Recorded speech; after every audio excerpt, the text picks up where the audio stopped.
Everyone, welcome back to my channel Dikshanta mama's lifestyle. আজকে কিন্তু তোমাদের সাথে আমি নিয়ে এসেছি একটা নতুন ভিডিও, যেটা হচ্ছে আমার বেবি অর্থাৎ 15 মান্থ বেবি সারাদিনের রুটিন। ও সারাদিন কি কি খায়, কখন ঘুম থেকে ওঠে, সবটাই আজকে তোমাদের সাথে শেয়ার করবো। আজকে আমি কোনো ব্লগ ভিডিও নিয়ে কিন্তু তোমাদের সামনে আসিনি। তো যাই হোক, চলো বেশি কথা না বাড়িয়ে আজকে ভিডিওটা স্টার্ট করা যায়। ও কিন্তু এখন গরমের দিনে মোটামুটি 7:30 থেকে 8টার মধ্যে ঘুম থেকে উঠে পড়ে। আমি ওঠার কিছুক্ষণ পরে ও ঘুম থেকে উঠে পড়ে, তারপরে আমি ওকে ভালো মতন করে আর কি মুখ টুক ধুইয়ে দিই, চোখ টোক গুলো আর কি ভালো করে ধুয়ে দিই। দেন তারপর ও একটু এদিক ওদিক দৌড়াদৌড়ি করে।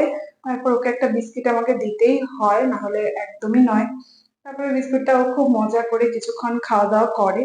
এই করতে করতে আমি এদিকে চলে আসি ওর ব্রেকফাস্ট রেডি করতে। ব্রেকফাস্টে ওকে এক এক দিন এক এক রকমের খাবার দিই, বেশিরভাগ দিনে এখন যেহেতু গরম তাই আমি অত হিজিবিজি খাওয়া ওকে দিই না। আজকে দিয়েছিলাম মুড়ির গুঁড়ো, তার সাথে ছাতুটা আমি কন্টিনিউ করি, রোজ দিন ওকে একবার ছাতু দেওয়ার চেষ্টা করি, আর তার সাথে একটা কলা অ্যাড করি। তাতে খাবারের ফ্লেভারটা একদমই অন্যরকম হয়ে যায়।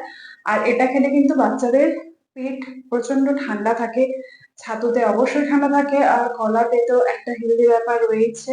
আর ও কিন্তু খাওয়ার সময় কোনো রকম কোনো ঝামেলা করে না, পুরো ব্যাপারটা ও একদম ইজিলি আর মজা করে খেয়ে নেয়। দেন আমি ওকে ফলের মধ্যে দেই মৌসম্বি। সকালে তো একটা ফল সাথে ওকে ইন্ট্রোডিউস করার আমি কলা। মৌসম্বিটা ওকে রোজ দিন আমি দেওয়ার চেষ্টা করি, কারণ এই গরমে কিন্তু বাচ্চাদের জন্য ভিটামিন সি প্রচন্ড দরকার। তারপর ও এইদিকে একটু খেলাধুলা করতে থাকে, বিভিন্ন রকমের খেলাধুলো করে। ওর বাবা যতক্ষণ থাকে ওর বাবার সাথেও খেলাধুলো করে, একা একাও খেলাধুলো করে।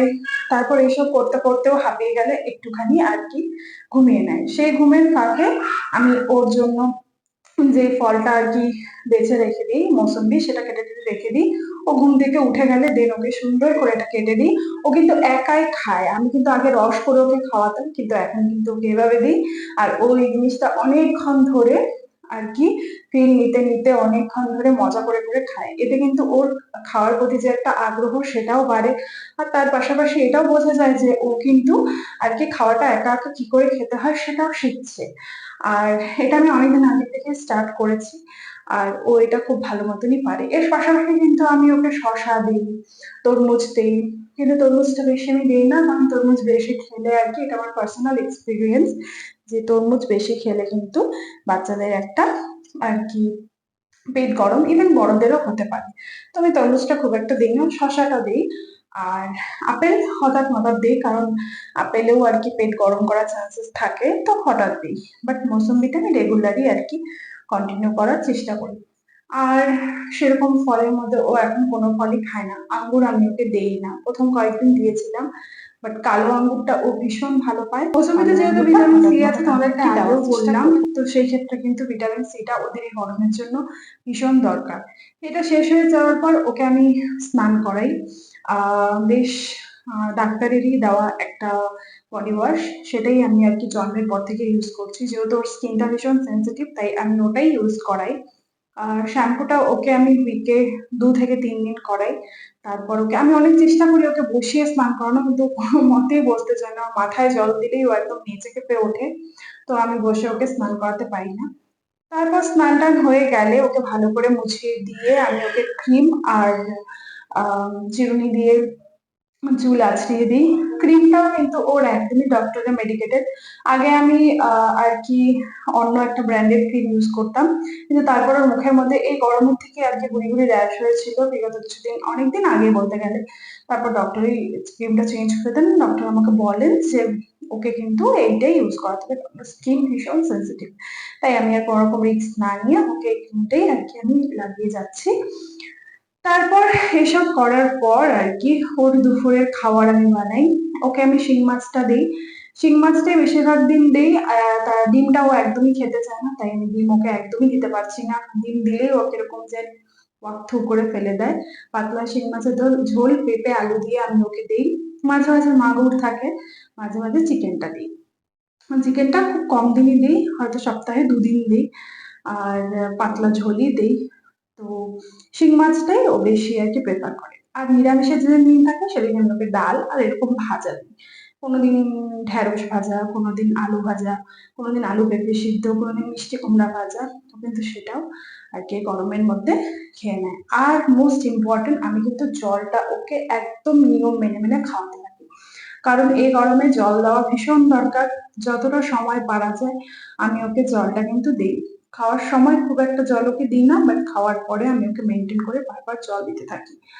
আর সব থেকে বড় কথা, এখন পেটটা ঠান্ডা রাখতে হবে ওদেরও, তাই আর কি আমি কখনো কখনো সেটার মধ্যে একটু তাল মিছরি অ্যাড করি, বেশি দিই না, কারণ তাল মিছরিটাতে ক্রিমি হওয়ার একটা চান্সেস থাকে। তো আমি তাল মিছরিটা বেশি একটা দিই না, কিন্তু আমি কিন্তু মাঝে মাঝে তাল মিছরি জলের মধ্যে দিয়ে ওকে দিই, ও সেটাকে খায়। সন্ধ্যার টিফিনে ওকে দিই আমি সুজি, কোনোদিনও মাখনা, কোনোদিনও ওটস, কোনোদিনও স্যুপ বানিয়ে দিই। আজকে দিয়েছিলাম আমি সুজি। ফর্মুলা মিল্ক এখন ও একদমই খাইতে চায় না। আগে ঘুম থেকে উঠে আমি ওকে শুধু ফর্মুলা মিল্ক দিতাম, বাট অনেক দিন হয়ে গেল ফর্মুলা মিল্কের সাথে ওর একদম কাট্টি বাট্টি হয়ে গেছে। ও একদমই খেতে চায় না। বলতে গেলে আমার এখন বোতলের যে একটা হ্যাপা, সেটা একদমই নেই। মাঝে মাঝে আমি সুজির সাথে ফর্মুলা মিল্ক অ্যাড করে দিই, বাট তারপরে আর কি ওর একটু পেটটা ডিস্টার্ব হয়ে যায়। তো কি করব, দুধটা তো দিতেই হবে, আর কাউ মিল্কের সাথে আমি এখন ওকে ইন্ট্রোডিউস করাইনি। তো এভাবে অ্যাডজাস্ট করে দিই। বিস্কিট আর মুড়ি ওনার ভীষণ প্রিয়, তাই মাঝে মাঝে যখন আর কি উনি বসে থাকেন, ফ্রি থাকেন, বোর হয়ে যান, তখন ওনাকে একটু বাটির মধ্যে কিছুটা মুড়ি দিয়ে দিন। উনি মুড়ির সাথে নিজেকে খুব এনজয় করতে করতে, টিভি দেখতে দেখতে মুড়িটাকে এনজয় করতে করতে খান কম, ফেলান বেশি। রাতের ডিনারে চলে আসে। রাতের ডিনারে আছে সেই ওই একই আজকের মাছের ঝোল আর পালং শাক বানিয়েছিলাম। আমি অ্যাকচুয়ালি ওকে আমাদের খাবারের সাথে খুব বেশি ইন্ট্রোডিউস করাতে চাই, কারণ আমরা একদমই হালকা পাতলা খাই। মাঝে মাঝে আর কি আমি ওকে সেই হালকা পাতলা খাওয়াটা আর কি দিই, যাতে ও আর কি সেটার সাথে নিজেকে খাপ খাইয়ে নিতে পারে। এখন যথেষ্ট বড় হচ্ছে, আর ঘুমোতে যাওয়ার আগে ওকে সবকিছু চেঞ্জ করানো হয়, কিন্তু ওর জামা পরতে একদম ভাল লাগে না, হাগিস পরতে একদম ভাল লাগে না। ওর একদমই সেটাতে খুব বিরক্তিকর ব্যাপার, খুব কষ্ট মষ্ট করে সেটা করানো হয়। কিছু করার নেই, করতেই হবে।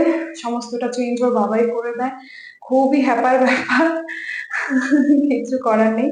তো এভাবেই আর কি রাতটা চলে, আর ওর সারাটা দিনের রুটিন এভাবেই আর কি চলতে থাকে। গরমের মধ্যে এভাবেই আমি ওর যত্ন করি। আর দেখো কি ওর জিমনাস্টিক করছে। এভাবেই দুষ্টুমি চলতে থাকে। তো যাই হোক, আজকের ভিডিওটা এতটুকুই। তোমাদেরকে এটাই বলবো যে না, আমার ভিডিওটা তোমাদের ভালো লেগে থাকে তাহলে কিন্তু তোমরা অবশ্যই আমার ভিডিওতে লাইক, কমেন্ট আর সাবস্ক্রাইব প্লিজ করে দিও। আরেকটা কথা যেটা বলবো সেটা হচ্ছে, এই গরমে তোমরা তোমাদের বেবিদেরকে নিজেদের মতো করে খুব ভালোভাবে যত্নে রেখো। আর ওরা যাতে সুস্থ থাকে, তোমরাও সুস্থ থেকো, ভালো থেকো। চলো, আজকের ভিডিওটা এতটুকুই। তোমাদের সাথে আবার পরবর্তী নতুন কোনো ভিডিও নিয়ে দেখা হচ্ছে। চলো, টাটা, লাভ ইউ অল।